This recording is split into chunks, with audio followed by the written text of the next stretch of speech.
The space between them is filled with dialectic of permittivity epsilon 1 and epsilon 2.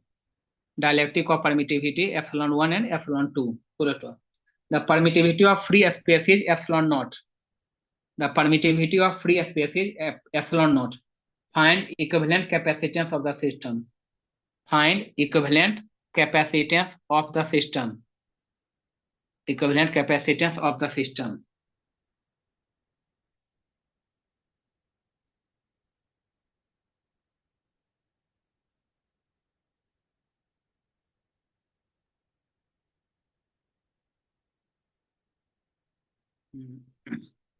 बारहवीं complete करेगी question. उन्होंने बोला कि the space between them is filled with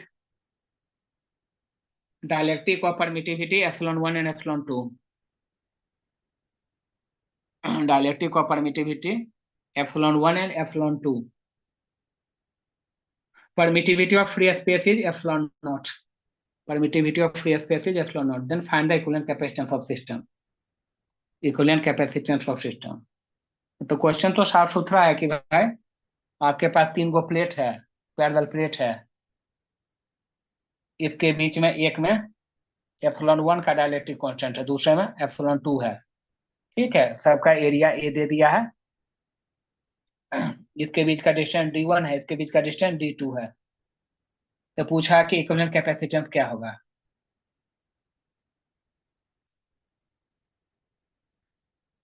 कहीं भी sir equivalent capacitance. हाँ हाँ बोलिए। सर कुछ ऐसा आ रहा है, मतलब 1/a bracket d2 plus d1/e1 e2 bracket close. Epsilon 1 epsilon 2। हाँ, आप इसको ऐसे निकाली होगी या ऐसे स्टार्ट की होगी कि जो फ्री स्पेस होता है, तो इन साइड कैपेसिटर जो होता है, फ्री स्पेस में कैपेसिटर के इन साइड में इलेक्ट्रिक फील्ड का value sigma upon epsilon not होता है। ठीक है, पता नहीं हम कितना बार लिख चुके हैं ये चीजें। लेकिन अगर डायलेक्ट्रिक दिया हुआ है, डायलेक्ट्रिक दिया हुआ है, तो इन प्रेजेंस ऑफ डायलेक्ट्रिक क्या हो जाता है, इलेक्ट्रिक फील्ड का value sigma upon epsilon not. नीचे के पीछे क्लास में हमने बताया कि डायलेक्ट्रिक टर्म हमने 12वीं वीडियो अभी जस्ट अपलोड कर दिया था, पीछे क्लास वाला। ठीक है, तो अगर वो आप देख लीजिएगा। डेरिवेशन सबसे इंपॉर्टेंट है पूरे इलेक्ट्रोस्टैट का, सबसे कि बैटरी को डिस्चार्जिंग मतलब डिस्कनेक्ट करके हम डायलेक्ट्रिक डालते हैं या कनेक्टेड में डालते हैं तो क्या क्या इफेक्ट होता है इलेक्ट्रिक फील्ड में, पोटेंशियल में, चार्ज में, कैपेसिटेंस में, एनर्जी में, दिस एंड डेट में। तो जब हम विदाउट डायलेक्ट्रिक है तो इलेक्ट्रिक फील्ड इनसाइड कैपेसिटर ये होता है, डायलेक्ट्रिक के डालने से इनसाइड कैपेसिटर ये है, मतलब इलेक्ट्रिक फील्ड इनसाइड कैपेसिटर ये होता है। तो हम कर सकते हैं, मान लो कि अगर एप्सिलॉन 1 वाले के लिए लिख रहे हैं तो सिग्मा अपॉन एप्सिलॉन 1 के इंटू एप्सिलॉन नॉट क्या होगा, एप्सिलॉन 1। ठीक है, सिमिलरली अगर इसके लिए इलेक्ट्रिक फील्ड बोल रहे हैं जो d2 डिस्टेंस वाला में है, तो इसमें इसके अंदर में इलेक्ट्रिक फील्ड जो होगा वो क्या होगा, सिग्मा अपॉन, जैसे यहाँ एप्सिलॉन 1 है यहाँ एप्सिलॉन 2 हो जाएगा। फ्री स्पेस में electric field inside electric capacitor sigma by epsilon होता है, ये ड्राइव कर चुके हैं बार बार हम लोग। जब हम डायलेक्ट्रिक को डालते हैं तो एप्सिलॉन ना होकर के एप्सिलॉन नॉट इंटू के हो जाता है, जिसको हम लोग एप्सिलॉन 1 कह रहे हैं अकॉर्डिंग टू दिस क्वेश्चन। ठीक है, सिग्मा अपॉन एप्सिलॉन नॉट। तो इसका इसके अंदर में electric field sigma upon epsilon not है, इसके अंदर में इलेक्ट्रिक है सिग्मा अपॉन एप्सिलॉन 2 है। तो पोटेंशियल क्या होता है होगा, ये हम बार बार यूज कर रहे हैं, देखो E equal to D V by D R, D V by D R. ठीक है, D V by D R, ये भी अपॉन डिस्टेंस। तो वोल्टेज क्या होता है, इलेक्ट्रिक फील्ड इंटू डिस्टेंस। तो वोल्टेज क्या हो जाएगा बाबा, electric field into distance. Electric field क्या है आपका, इसके बीच में सिग्मा अपॉन एप्सिलॉन नॉट है इलेक्ट्रिक फील्ड, और डिस्टेंस क्या है बाबू, d1 है, प्लस इसके बीच का क्या है, electric field sigma upon epsilon 2 है, और इसके बीच का डिस्टेंस क्या हुआ, d2 है। तो टोटल वोल्टेज जो है हमारा ये हो गया। ठीक है, अब वो जब वोल्टेज निकल जाता है तब तो कैपेसिटेंस में कोई दिक्कत नहीं है। कैपेसिटेंस की क्या होता है, क्यू अपॉन वी। तो चार्ज क्या होता है बाबा, चार्ज आपका, charge density sigma upon area A upon भी क्या हो गया, ये हो गया sigma d1 upon epsilon 1 plus sigma d2 upon epsilon 2। ठीक है, सिग्मा कॉमन लेकर करके ये कट जाएगा बउआ ऊपर नीचे, तो फाइनल एक्सप्रेशन क्या आपका आ जाएगा? आपका जो फाइनल एक्सप्रेशन आ जाएगा वो क्या आ जाएगा? यहाँ एलसीएम लेंगे, एप्सिलॉन वन एप्सिलॉन टू ऊपर चला जाएगा, तो ये फाइनल एक्सप्रेशन आएगा A epsilon one epsilon two upon नीचे में डी वन के साथ एप्सिलॉन टू और डी टू के साथ एप्सिलॉन वन।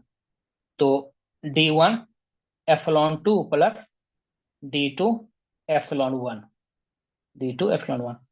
तो फाइनल कैपेसिटेंस का वैल्यू जो है ये आ जाएगा, फाइनल कैपेसिटेंस का वैल्यू ये आ जाएगा।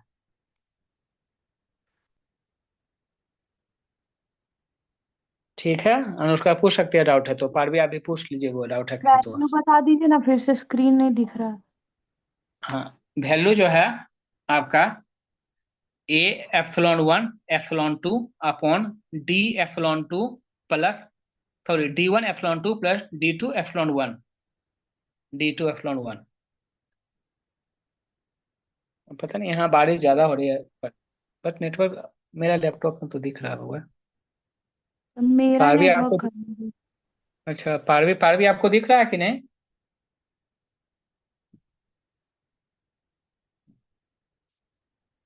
देखो ये हो गया था।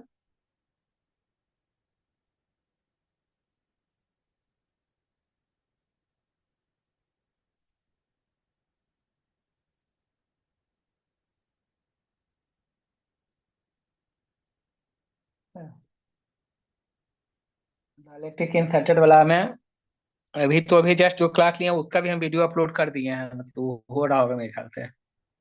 ठीक है, तो जो भी है अपना देख लीजिएगा सर जी।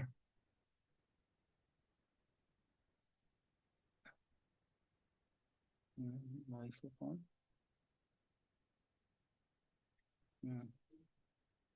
ये तो मान लिया हो गया कंप्लीट, जो कर दिए, तो जिनको प्रॉब्लम होगा वो देख सकते हैं, जिनका पीछे क्लास छूटा वो भी देख सकते हैं। एक लोगों बोला छोड़ करके लगभग हमने सब अपलोड कर दिया है। कि भाई देखना होगा अपना देखेंगे। जो भी है ठीक है।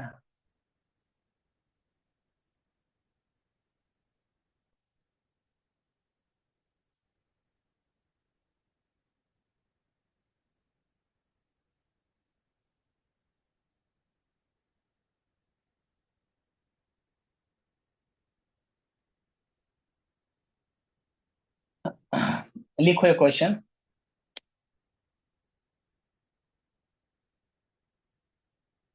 लिखो थ्री चार्ज, एक है कैपिटल क्यू, दूसरा है स्मॉल प्लस क्यू, ये भी स्मॉल प्लस क्यू।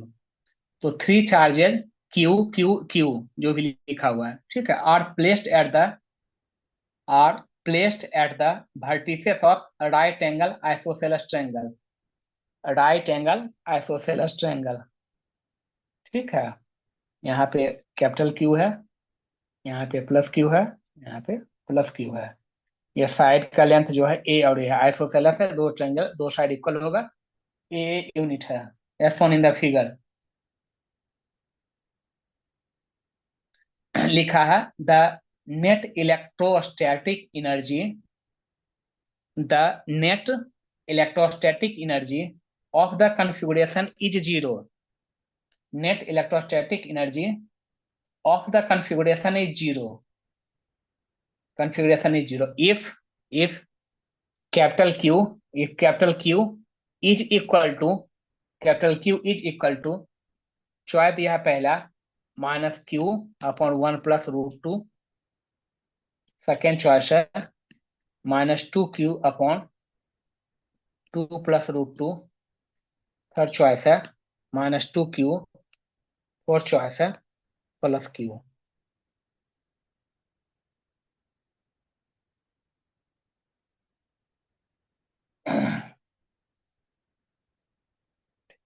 बहुत पुराना क्वेश्चन है, आईआईटी का 2000 का है। अच्छा, बड़ा सिंपल क्वेश्चन, अच्छा है।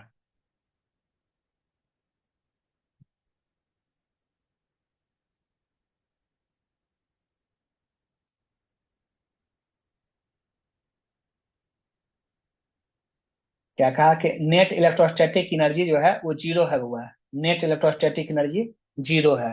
ठीक है, तो इसका मतलब क्या है, ये आपसे पूछना चाह रहा है कि आपको अगर कोई चार्ज क्यू है बउआ, मान लेते हैं डिस्टेंस आर पे, अगर हमको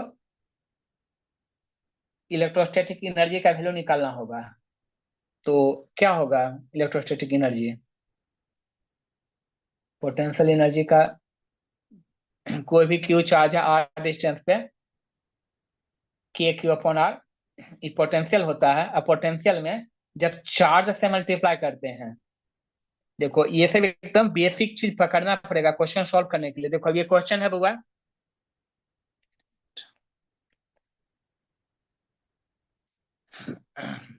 क्या करें कि क्वेश्चन सॉल्व करने के लिए आपको पकड़ना पड़ेगा चीजें कि स्टेप हम कहाँ से लें। तो ये क्वेश्चन में जैसे दे दिया है ना? अगर आप एनसीईआरटी आपके पास होगा तो उसमें सॉल्व क्वेश्चन देखेंगे इलेक्ट्रोस्टैट के एकदम स्टार्टिंग पेज में हुआ है। अब तो इलेक्ट्रोस्टैट खत्म हो गया थ्योरी टाइम पे, लेकिन एकदम स्टार्टिंग में ही सॉल्व क्वेश्चन कुछ कुछ होगा जो बॉक्स में करके देता है। उसमें बहुत सारा फिगर इस टाइप का बना होगा, है ना, ट्रायंगल के लेकर के अलग अलग टाइप का। तो जो भी है इसमें कहा कि भाई ये कन्फिग्रेशन है, कैपिटल क्यू का वैल्यू बताओ स्मॉल क्यू के टर्म में, क्या होगा कि नेट इलेक्ट्रोस्टैटिक एनर्जी जीरो होगा। तब हमको अब दिमाग में सर आएगा कि भाई क्वेश्चन में, हाँ हाँ बोलो। सर कुछ आया है ऐसा, 2 small Q plus small Q by root 2। तो चारों चॉइस में तो मिल नहीं रहा था कुछ, मिल रहा है। पता नहीं, इसके आगे नहीं समझ आ रहा। तो स्टेप बताएगी कि आपने अप्रोच क्या ली है? हाँ सर। सर ये जो पहले इलेक्ट्रोस्टैटिक एनर्जी है, दो के बीच में निकाले, फिर दूसरे दो के बीच में निकाले हैं।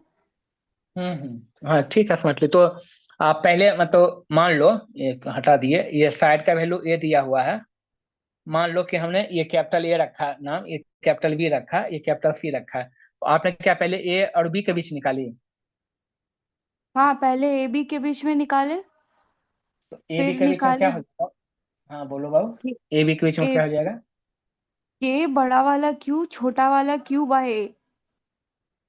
के क्यू क्यू अपॉन ए। ए हाँ, चूंकि फिर के क्यू अपॉन आर जो होता है वो पोटेंशियल होता है, इस चार्ज के द्वारा यहाँ पे पोटेंशियल का वैल्यू कोई भी क्यू चार्ज के द्वारा आर डिस्टेंस पे के क्यू अपॉन आर होता है पोटेंशियल। पोटेंशियल में चार्ज से मल्टीप्लाई करते हैं, जो यहाँ चार्ज रखा है तो potential energy, potential multiply charge potential energy.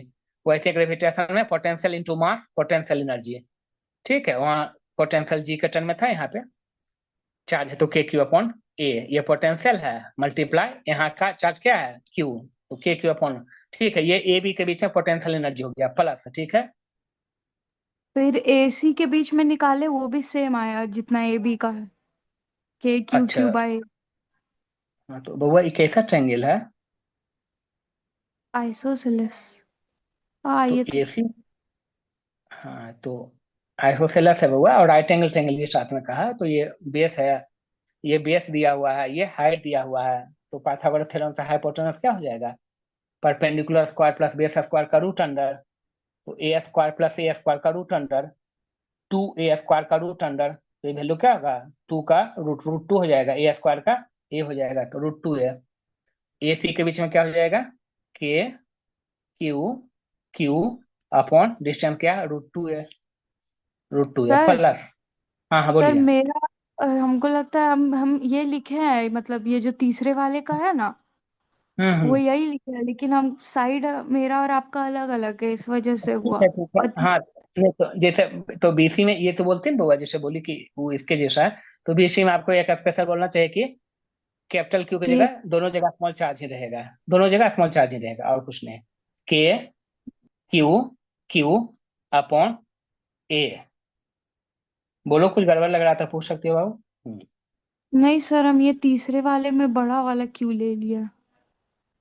हाँ नहीं है ना, तो वही चीज है, तो यही एक्सप्रेशन आएगा। आप नाम हटा दो एबीसी, सिंपल है बउआ, सिंपल है कि भाई ये जो वर्टेक्स पे कैपिटल क्यू और स्मॉल क्यू, यहाँ डिस्टेंस है ये रख दिए, यहाँ कैपिटल क्यू और स्मॉल क्यू डिस्टेंस रूट 2 है ये रख दिए, के क्यू क्यू अपन रूट 2 है, potential into charge potential energy. और दोनों स्मॉल क्यू के बीच का एनर्जी क्या होगा? तो के दोनों का प्रोडक्ट क्यू क्यू अपॉन दोनों के बीच का डिस्टेंस है इक्वल टू 0। यही ना, इसमें आपका क्या हो जाएगा? इसमें अगर आप कुछ कॉमन वगैरह लोगे, पहले तो के स्मॉल क्यू सब में दिख रहा है, तो के स्मॉल क्यू को सबसे बाहर निकाल लेंगे, तो कैपिटल क्यू अपॉन ए बचेगा, प्लस यहाँ पे कैपिटल क्यू अपॉन √2a बचेगा, प्लस स्मॉल क्यू अपॉन ए बचेगा। अच्छा, ए भी सब में कॉमन दिख रहा है ना, ए को भी हम लोग को कॉमन ले लेना चाहिए था। हाँ, इक्वल टू 0 है बउआ। तो ये के क्यू को जिसको हमने बाहर निकाला उधर भेज दिए, ये के क्यू खत्म हो गया, ये के क्यू क्या हो गया, खत्म हो गया। तो एक काम करो, ए को भी यहाँ निकालो बुआ साथ है, यहाँ नीचे 1 हो गया, ये निकाले यहाँ भी 1 हो गया। तो क्या होगा, ये मल्टीप्लाई में इधर आके 0 अपॉन समथिंग 0 हो जाता है, 0 अपॉन समथिंग 0, तो बचा क्या मेरे पास, कैपिटल क्यू बचा, प्लस कैपिटल क्यू अपॉन √2 बचा, प्लस स्मॉल क्यू बचा इक्वल टू 0।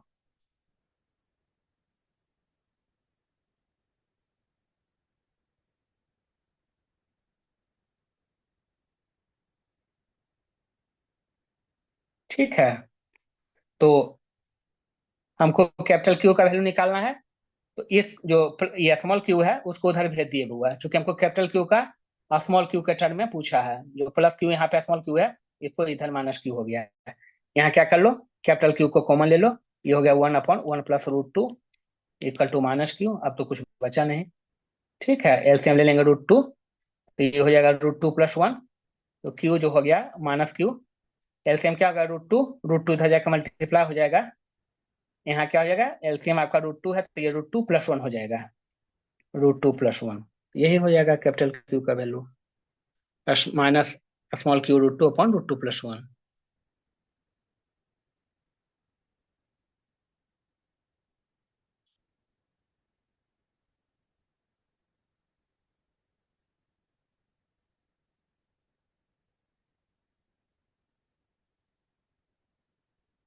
ठीक है,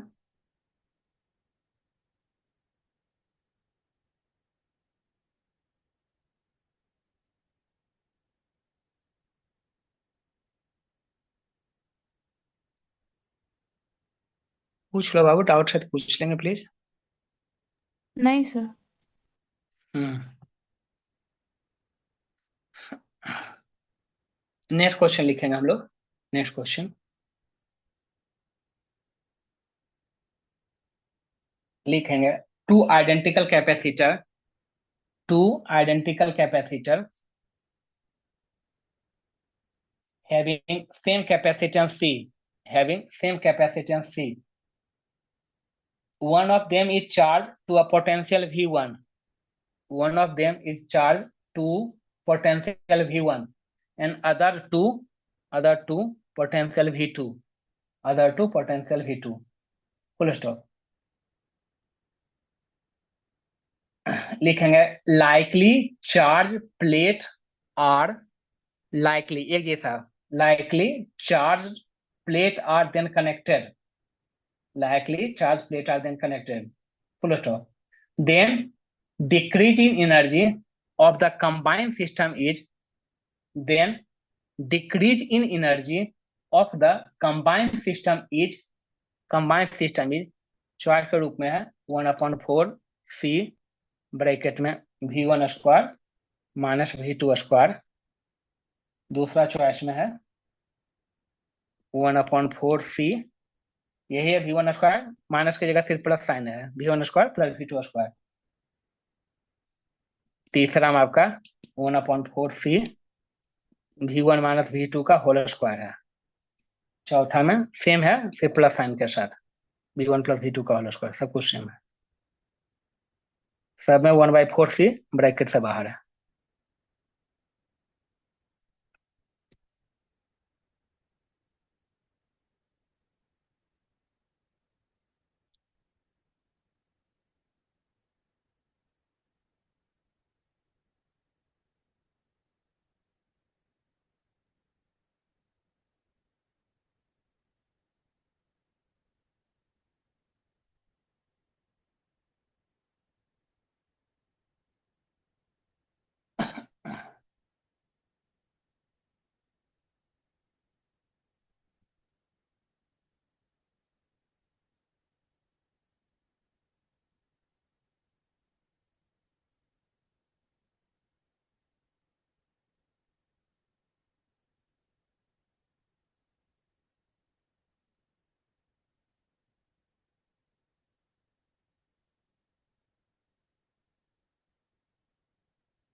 इसको जैसे जैसे क्वेश्चन में कहा एकदम स्टेप बाय स्टेप सोचेंगे। जैसे कहा कि दो गो कैपेसिटर है, दोनों का कैपेसिटेंस सेम है शायद, नहीं? आइडेंटिकल हाँ कैपेसिटर लिखा है। हाँ, सेम कैपेसिटर। तो मान लेते हैं दो गो हमने कैपेसिटर कर दिया। एक का कहा कि पोटेंशियल V1 है, तो कैपेसिटर सी है दोनों का, लेकिन एक में पोटेंशियल V1 है, दूसरे में पोटेंशियल V2 है। ठीक है, कैपेसिटेंस सेम है लेकिन पोटेंशियल V2 है। तो बउआ अगर पहला को पोटेंशियल V1 है तो पहला कैपेसिटर पे चार्ज कितना होगा? चार्ज होता है Q इक्वल टू सी भी, तो C इंटू V1। दूसरा कैपेसिटर पे चार्ज कितना होगा? ये Q1 कर लो। दूसरा पे चार्ज Q2 होगा। पोटेंशियल क्या, चार्ज क्या होता है? Charge equal to capacitance into voltage, Q equal to C भी। सी है बउआ, वोल्टेज क्या? V2 है, तो सी V2। कुल चार्ज कितना हो जाएगा? ये, और कुल इनिशियल एनर्जी कितना होगा? एनर्जी इनिशियल, इनिशियल एनर्जी जो होगा, इनिशियल एनर्जी, ठीक है, इनिशियल एनर्जी कितना हो जाएगा? तो हाफ सी V1 स्क्वायर, ये पहले कैपेसिटर का स्टोर एनर्जी होगा, प्लस दूसरे का हाफ सी, वोल्टेज क्या है? V2 square. तो टोटल इनिशियल एनर्जी जो है वो आपका हाफ सी ब्रैकेट में V1 square plus V2 square, ये इनिशियल एनर्जी हो गया। कुल initial charge Q1 plus Q2 है। टोटल अगर चार्ज मिला देंगे, क्योंकि चार्ज का बड़ा रोल होता है वो कंजर्वेशन ऑफ चार्ज डिसएंडेड। ठीक है, अब हम नहीं हुआ, क्वेश्चन कहा है कि likely charge plate are connected. जैसे लाइकली चार्ज का मतलब है हुआ ये पॉजिटिव है, ये निगेटिव है, ऐसे ही हुआ ये है, इधर पॉजिटिव होगा, इधर निगेटिव होगा। ठीक है, तो लाइकली चार्ज प्लेट क्या है आपका? कहा कि कनेक्टेड है, मतलब इसका मतलब क्या होगा कि ये देखो पॉजिटिव है, ये निगेटिव है। सिमिलरली दूसरा कैपेसिटर का हुआ ये पॉजिटिव है और ये निगेटिव है। अब लाइक चार्ज प्लेट को कनेक्टेड किया है हुआ, इसका मतलब इसका कनेक्टर का क्या है? आप इसके अलावा दूसरा कोई तरीका नहीं है, आप ये दोनों को एक साथ जोड़ दिए, ये दोनों को एक साथ जोड़ दिए, यही होगा। तो हम लोग जानते हैं बुआ कि चार्ज कंजर्व होता है। तो अब जो है बुआ, टोटल चार्ज जो है क्यू जो होगा, total charge Q according to conservation of charge, according to conservation of charge, Q जो होगा टोटल चार्ज वो Q1 प्लस Q2 होगा, Q1 प्लस Q2। ठीक है, तो क्यू जो होता है बुआ, क्यू जो होता है चार्ज इंटू वोल्टेज होगा। नया वोल्टेज क्या है हम नहीं जान रहे हैं, हमको जैसे क्वेश्चन कहा सब डाटा दिया था किए, अब उसके बाद कहा क्या कि भाई जो आइडेंटिकल चार्ज वाला जो प्लेट है उसको आपस में ऐड कर दो, हमने आपस में जोड़ दिया बुआ, आपस में हमने जोड़ दिया। तो क्या है, पोटेंशियल इसका मॉडिफाई होगा, इसका V1 था, इसका V2 था, इसका V1 V2 तो होगा नहीं, इसका कुछ और होगा। तो बुआ इसका कैपेसिटेंस सी है, इसका कैपेसिटेंस सी है, कुल कैपेसिटेंस क्या हो गया? 2C, C plus C 2C, कुल कैपेसिटेंस 2C है बुआ। कुल वोल्टेज क्या होगा इस कॉन्फ़िगरेशन में? नया वोल्टेज क्या होगा हम नहीं जानते हैं, हम नया वोल्टेज को भी कर दिए, इक्वल टू Q1 का क्या वैल्यू था बुआ? Q1 का वैल्यू CV1 है, CV1। Q2 का वैल्यू क्या है? CV2, CV2, C को कॉमन ले लिए, कैंसिल आउट हो गया। V इक्वल टू क्या हो गया? Two V equal to V1 plus V2, V equal to V1 plus V2/2। तो जो अब नया कॉन्फ़िगरेशन है, जब हम आइडेंटिकल प्लेट को ऐड किए, तो जो वोल्टेज अक्रॉस ये हुआ इस कॉन्फ़िगरेशन में जो है कैपेसिटर के अक्रॉस वोल्टेज है वो V1 प्लस V2/2।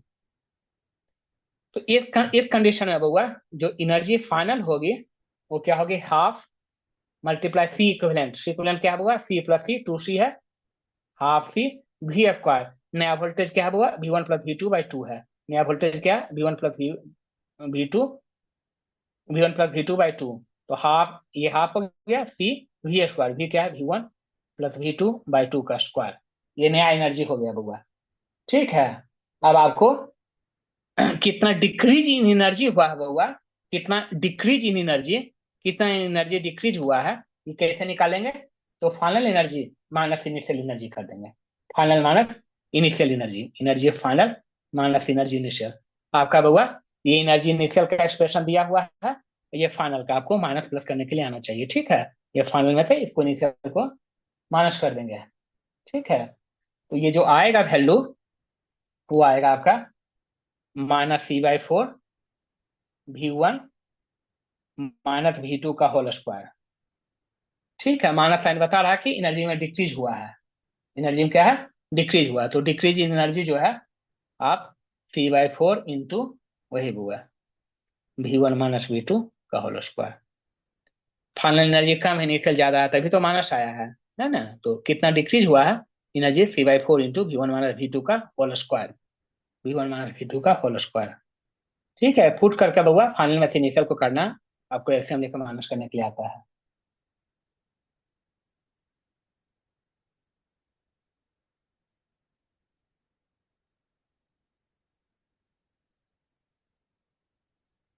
पूछ सकते हो, कोई डाउट है दिमाग में पूछ सकते हो।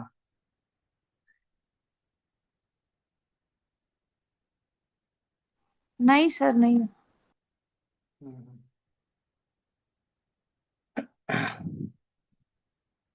लिखेंगे। नेक्स्ट क्वेश्चन लिखेंगे। There are to large parallel metallic plate. There are to large parallel metallic plate S1 and S2, S1 and S2 carrying surface charge density, carrying surface charge density sigma 1 and sigma 2, sigma 1 and sigma 2 respectively दिया sigma 1 greater than sigma 2, ये दे दिया है।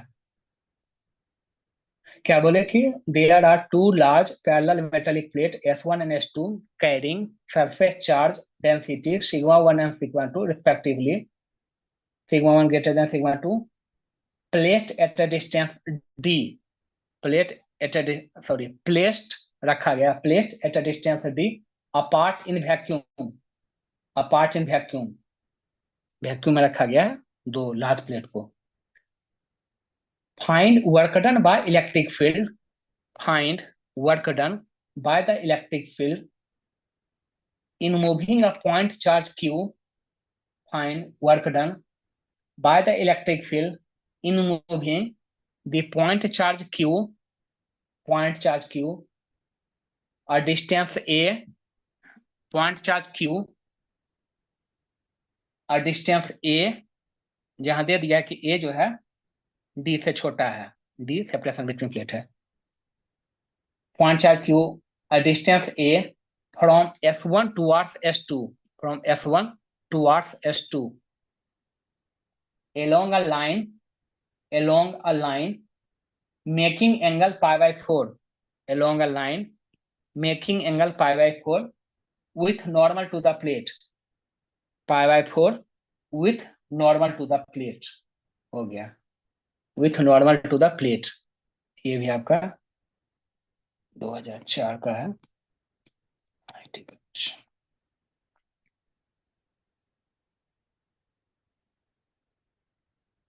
ये सब काफी आसान आसान क्वेश्चन है।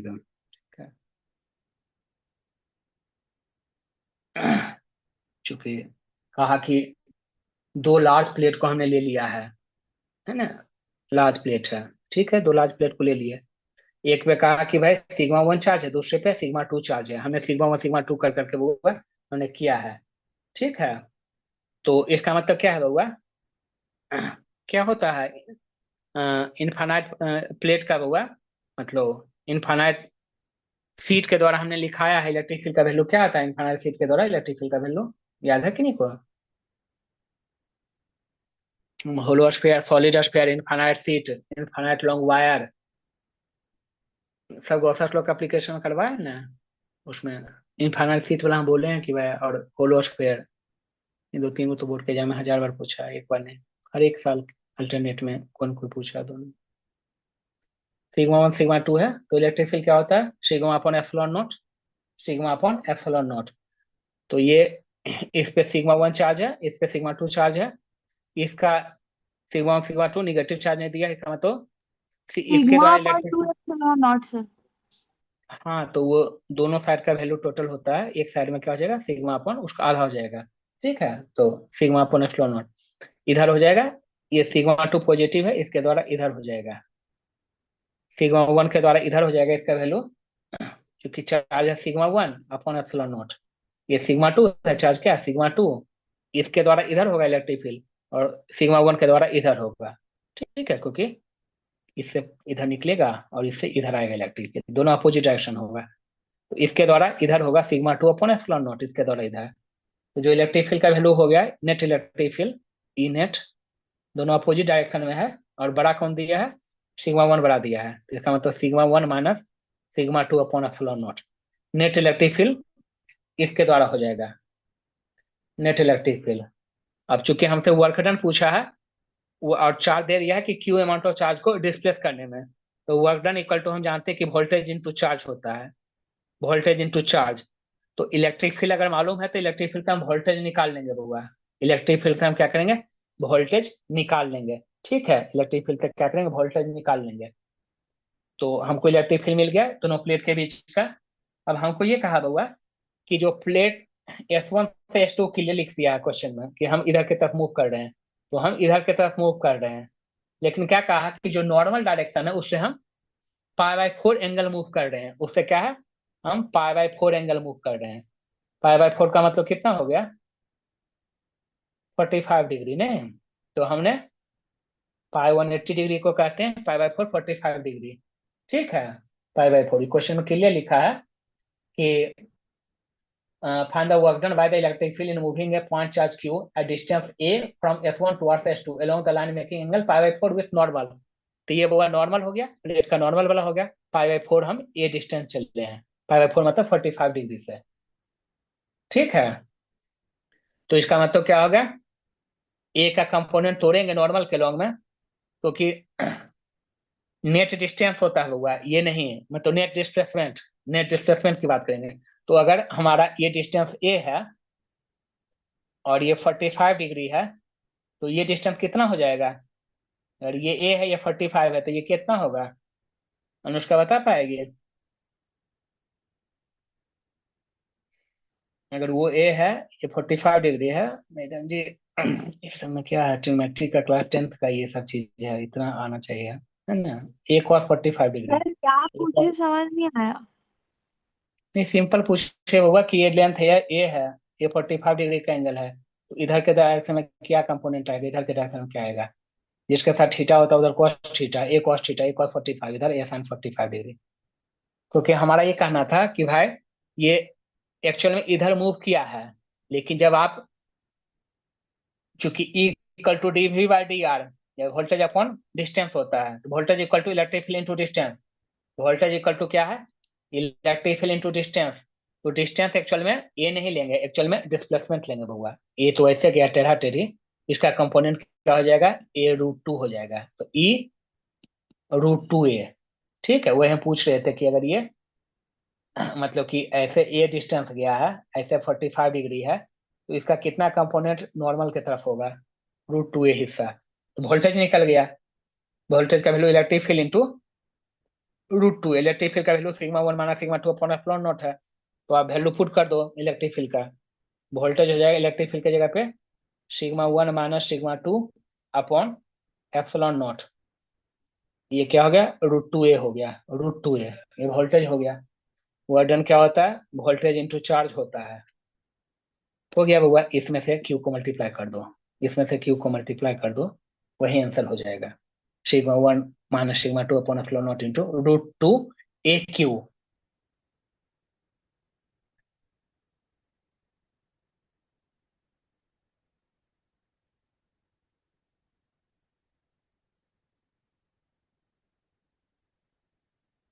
cos थीटा 1/√2 √2 ले लिया,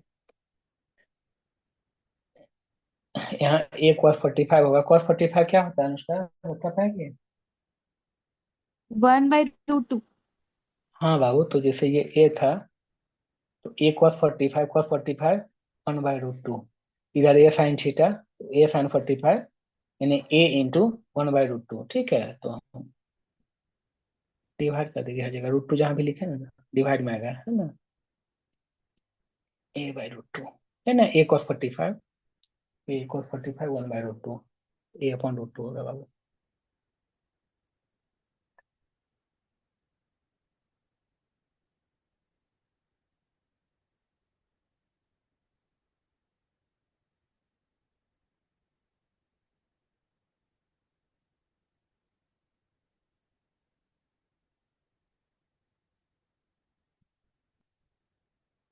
ठीक है यहाँ तक में।